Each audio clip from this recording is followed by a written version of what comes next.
Okay, so how do we read that confidence interval table we get from QE.ANOVA one way? Well, we can look for overlap of group confidence intervals. So like, for example, let's take a look at group 1.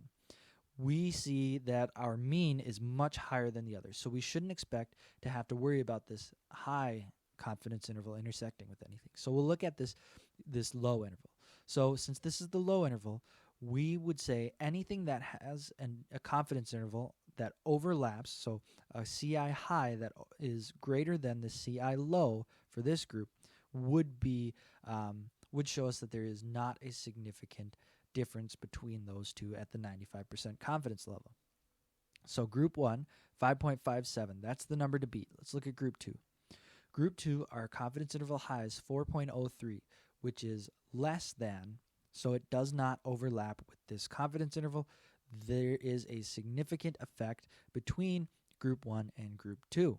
Okay, looking down further, we look at our group 3, which has a confidence interval high of 4.43, and that 4.43 is again lower than 5.57, so there's no overlap, still significant. 2.23 is much lower.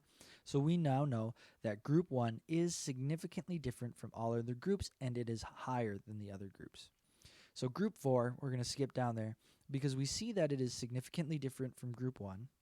And since it's lower, we don't have to worry about this lower one. We'll look at the higher one.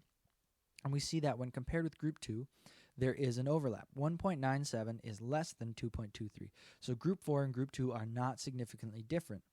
But group 4 and group 3 are, because 2.37 is greater than 2.23. There's no overlap between these two confidence intervals.